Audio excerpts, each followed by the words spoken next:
Hello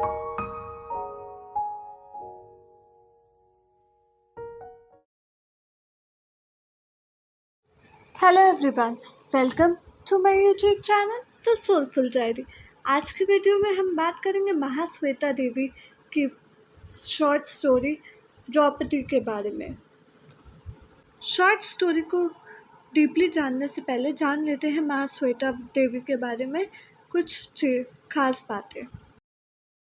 Mahasweta Devi is an eminent Indian Bengali writer who writes about the life and struggles faced by the tribal communities in the states like Bihar, West Bengal, Madhya Pradesh, and Chhattisgarh.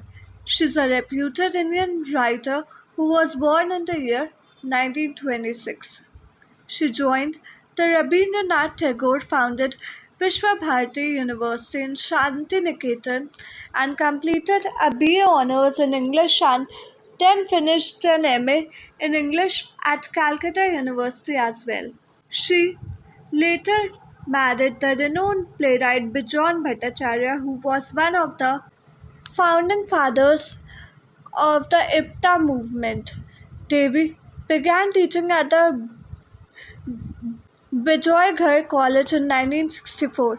She is known to have been studying the life history of rural tribal communities in the Indian state of West Bengal and also women and Dalits. She is a social activist who was wholly involved herself to work for the struggles of the tribal people in states like Bihar, Madhya Pradesh, and Chhattisgarh. In the fiction themed on Bengal, which Devi writes, she often narrates the brutal oppression faced by the tribal people at the hands of the powerful upper caste persons comprising of landlords, moneylenders, and government officials in this belt. Born into a literary family, Mahasweta Devi was also influenced by her early association with Gana Natya, a group who attempted to bring social and political theatre to rural villages in Bengal in the 1930s and 1940s. Her first book, Jhansi Rani or The Queen of Jhansi, was published in 1956. In 1984, she retired from her job as an English lecturer at a Calcutta University. She was awarded the Jananipat, India's highest literary award, in 1995. Mahasweta Devi's first work, Jhansi Rani, was a fictional reconstruction of Lakshmi Bai, the picture of woman ruler who died fighting the British army in the mid-19th century.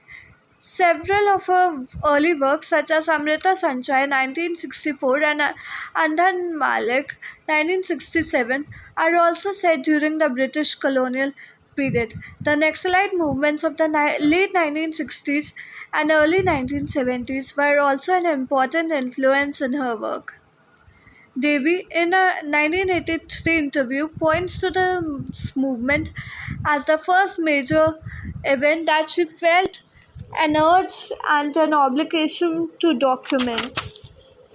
Devi's Hajar Chausar Ma, mother of 1084, is the story of an upper middle class woman whose world is forever changed when her son is killed for his Naxalite beliefs. This book has recently been made into a Hindi language movie called Hazar Chaurasi Ki Maa by director Govind Nihalani. Another important theme in the works of Mahasweta Devi involves the position of tribal communities within India. Mahasweta Devi has recently been spearheading the movement against the industrial policy of the government of West Bengal, the state of her domicile. Specifically, she has stridently criticized confiscation of large tracts of fertile agricultural land from farmers by the government and ceding the land to industrial houses at throwaway prices. She has connected the policy to the commercialization of Shantiniketan of Rabindranath Tagore, where she spent her formative years. Her lead resulted in a number of intellectuals, artists, writers, and theatre workers joining in protesting the controversial policy and particularly its implementation in Singur and Nandigram. In 1979, she received the Sahitya Academy Award. In 1986, she received Padma Shri. In 1996, she received the Janani Path Award, the highest literary award from the Bharatiya Janani Path. 1997, Ramon Magsaysay Award, Journalism, Literature and the Creative Communication Arts. 1999, Honoris Causa, Indira Gandhi National Open University IGNOU. 2006, Padma Vibhushan, the second highest civilian award from the Government of India.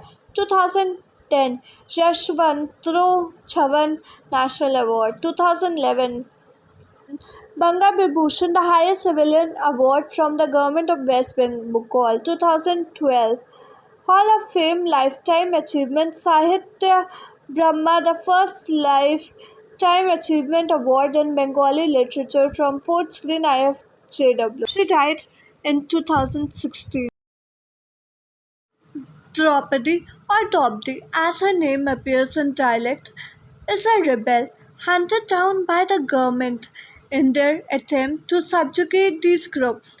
The government uses all forces available to them, including kidnapping, murder, and rape, and any tribal deaths in custody are invariably accidents.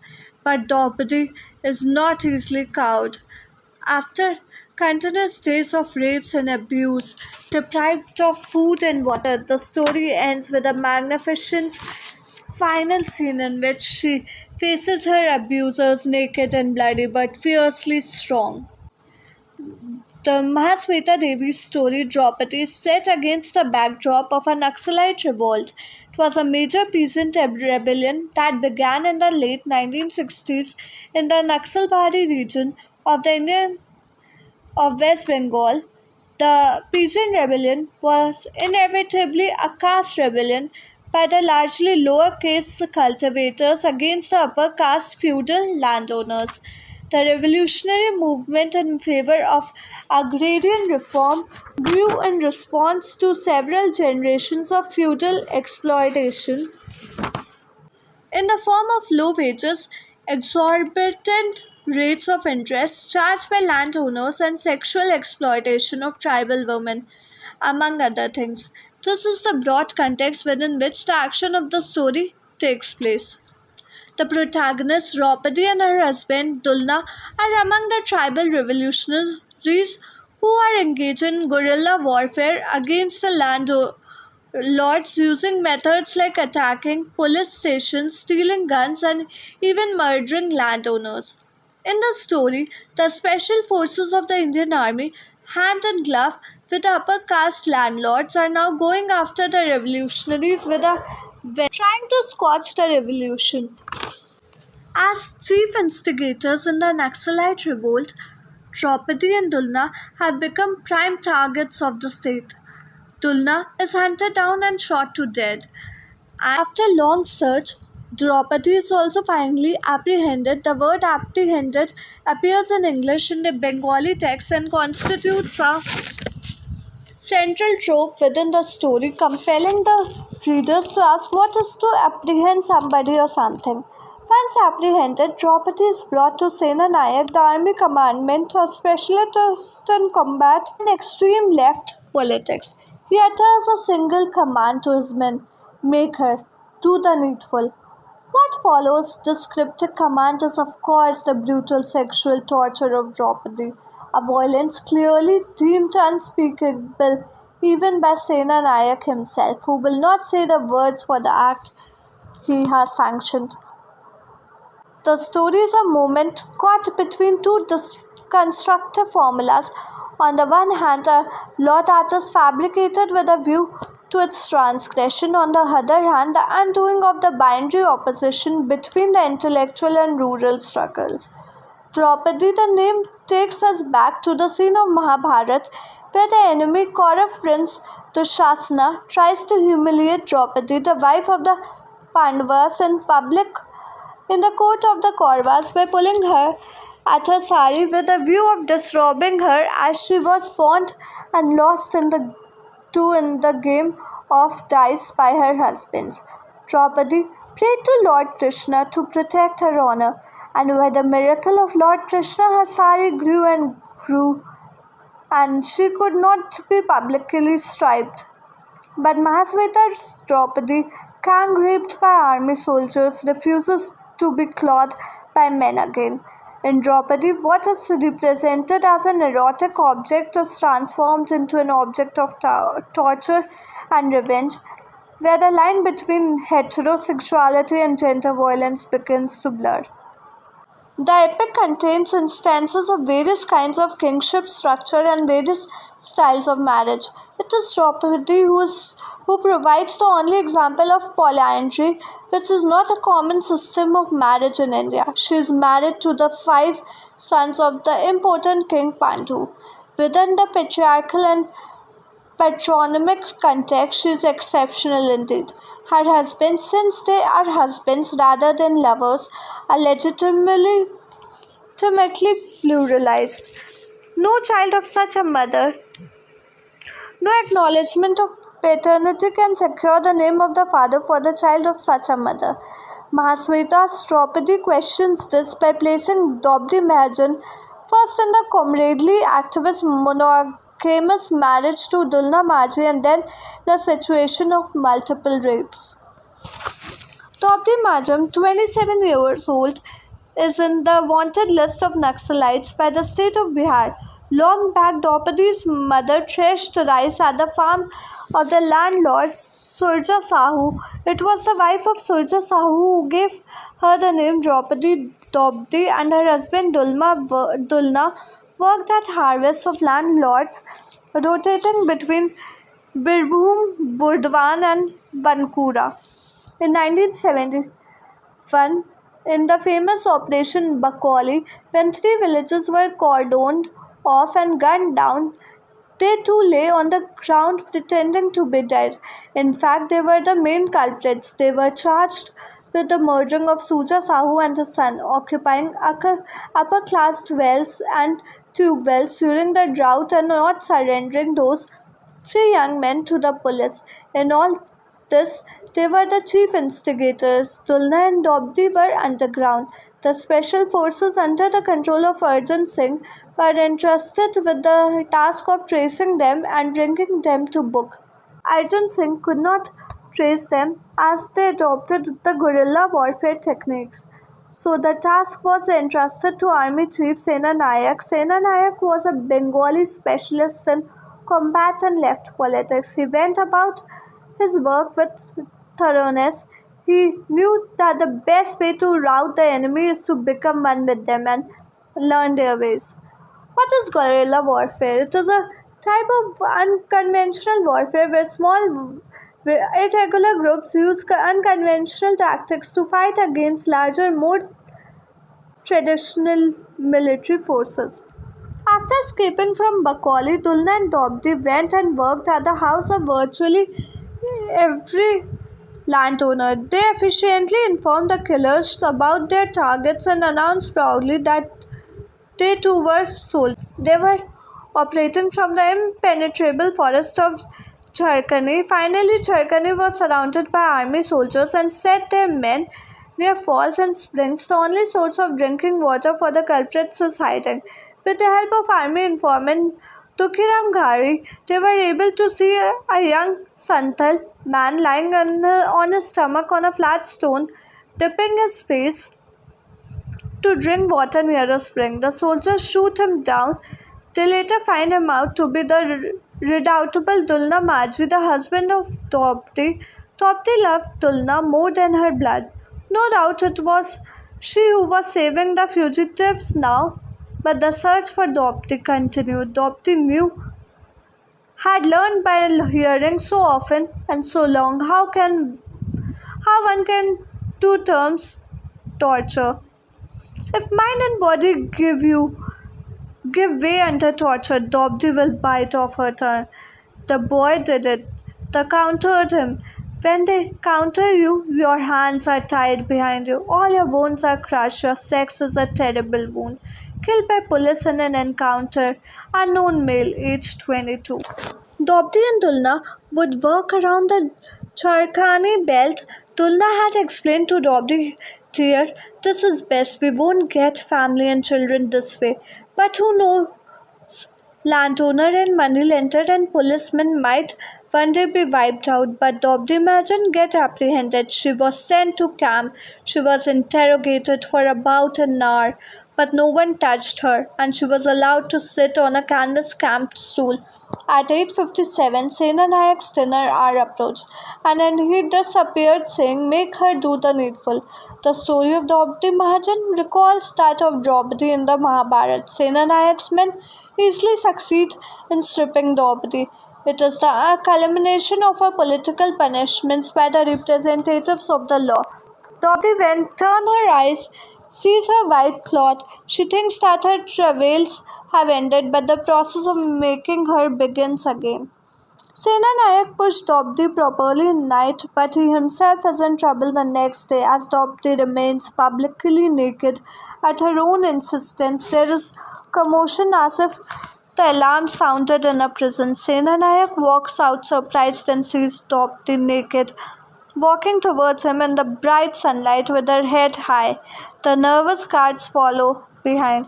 Draupadi stands before him naked. She laughs and says, "The object of your search, Draupadi Majan, you asked them to make me up.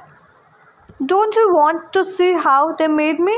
Senanaya barks, "What is this? Where are her clothes?" Draupadi laughs. Her ravaged lips bleed as she begins laughing. She wipes the blood on her palm and says, in a voice that is as terrifying, sky-splitting, "What is the use of clothes? You can strip me, but how can you clothe me again? Are you a man?" She looks around and chooses the front of white bush shirt to split a bloody gob at and says, "'Tis not a man here that I should be ashamed. I will not let you put my cloth on me. What more can you do? Come on, counter me, come on, counter me." Draupadi pushed Sena Nayak with her two mangled breasts, and for the first time Sena Nayak is terrified to stand in front of an unarmed target. Rather than save her modestly through the implicit intervention of a benign male divine comrade, Lord Krishna, as in the case of Draupadi of the Mahabharata, the story insists that this is the place where male leadership stops. In theory, Sena Nayak can identify with the enemy, thus his emotion at Draupadi's capture are mixed: sorrow for her plight theory and joy at her capture and being made up. As a tribal, Draupadi is not romanticized by Mahasweta Devi.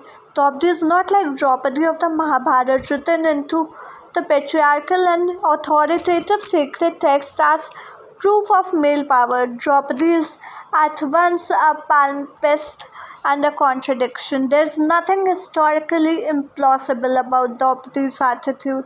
She loves her husband and keeps political faith towards him. She adores her forefathers because they protected their woman's honor. She crosses the sexual differential into the field of what could only happen to a woman. She emerges as the most powerful subject who, still using language of sexual honor, can derisively call herself the object of your search, whom Mahasweta can describe as a terrifying super object and an unarmed target. Once Draupadi enters in the final section of the story, the postscript area of lunar flux and sexual difference, she is in a place where she will finally act for herself in not acting and challenging the men to encounter her as an unrecorded or misrecorded objective historical monument. The army officer Sena Nayak is shown as unable to ask the authoritative ontological question, "What is this?" In fact, the sentence describing Draupadi's final summons to Sahib's tent, "The agent is missing," an allegory of the women's struggle within the revolution in a shifting historical movement, can be seen. The concluding scene in Draupadi is as well known, a rewriting of a key scene from the ancient Indian epic, the Mahabharata, which has since at least the 19th century been a source for the mythology of the Indian nation in anti-colonial as well as the post-colonial phases of Indian writing. In the epic, Draupadi is the polyandrous wife of the five Pandavas who stake her and lose her in a game of dice with their enemy cousins the Kauravas. Summoned to the Kaurava court after thus won, Draupadi first refuses, whereupon the Kaurava prince Dushasana pulls the Draupadi sari in an attempt to disrobe her publicly. In the Kaurava court, Draupadi prays to be rescued by the male Lord Krishna. Miraculously, her sari extends to never-ending length. Even at Dushasana pulls on it, and Draupadi cannot be disrobed after all. This is the tale that Mahasweta adapts and or translates to the political context of Naxalism and counter-insurgent state violence in West Bengal in the 1970s. In the foreword to her translation, Spivak highlights the term Mahasweta's rewriting. Unlike the mythological Draupadi who is saved by Krishna, the tribal Draupadi neither hope for nor aspire to being thus rescued. Rather than save her modesty through implicit intervention of her benign and divine comrades, Spivak points out the story insists that this is the finally place where male leadership stops. Finally, we shall return to Draupadi's question. Are you a man? The question provides an opportunity to reflect upon the ways in which nakedness frames the relationship between masculinity and femininity by reference and to shame and effect in every integral to the violence of rape. There is no man here that I should be ashamed, Draupadi asserts. The statement implies that if there was a man present, then she would be ashamed, but since she stands unashamed in her nakedness, surely the one witnessing cannot possibly be a man. But Draupadi's utterance, while powerfully unmanning her assailants, leaves intact the logic of woman's shame as an effect of a properly masculine presence. The gesture, particularly taunting because it invokes good masculinity in order to evacuate its bad other, the absent patriarchal ideal of honor, valor, and protectionism are invoked in order to override rape's masculine script of domination. Indeed, the efficacy of Draupadi's protest lies precisely in its ability to hijack the hermeneutics of rape by calling the patriarchal state to account on its own discursive terrain. Her naked protest tauntingly punctures the triumphalist structure of rape as power. It records rape as an unmanly act of cowardice. The question, are you a man, is a taunt that derides the failure of the norm and in so doing upholds it. The ideal of masculine protection remains. If Mahasweta's story represents a feminist literary appropriation of the Mahabharata towards an excoriating critique of the Indian state in the 1970s, its own recent adaptation to the stage marks an equally significant moment of translation. Characters. Draupadi. Imagine the protagonist of the story. Draupadi is a tribal woman who becomes a revolutionary. She is a strong-willed woman who fights against the exploitative feudal system. Draupadi's name is ironic because in the Hindu epic Mahabharata, Draupadi is a royal figure whose dignity is protected by divine intervention. Tulna Manji, Draupadi's husband, who is a chief activist in the fight against the landlord Surja Sahu. Surja Sahu, a ruthless landlord who exploits his workers by making them pay extra taxes for water during droughts. Gendered violence. The story depicts the brutal violence inflicted on women by the state for their revolutionary activities. The state's goal is to break the spirit of women and deter them from joining the resistance. Patriarchy and exploitation. The story explores the violence and exploitation faced by the protagonist Draupadi Madhin. Feminism. Devi portrays a strong woman who defies conventional sexual and societal standards. She knows how women can use their bodies as a means of resistance against oppression. Subalternity. The story exposes the tactics used by the state to maintain control over marginalized communities, human judgment. Devi argues that women should be judged as humans, not based on gender, race, caste, or class. Tips. Gendered violence. The story depicts the state's use of violence against women who are marginalized. The protagonist, Draupadi, is captured, raped, and tortured by police officers as punishment for her revolutionary activities. Patriarchy. The story explores the brutality of patriarchal society, exploitation, and marginalization. The story shows how women are exploited and marginalized. Feminist assertion. The story portrays how Draupadi uses her mind and body to fight against her marginalized identity. Resistance. The story shows how Draupadi transforms her body from a site of victimization into a symbol of defiance. Realistic portrayal. The story realistically depicts the experiences of a marginalized woman without romanticizing her. Recognition of the body as an asset. The story shows how women can use their bodies to resist oppression.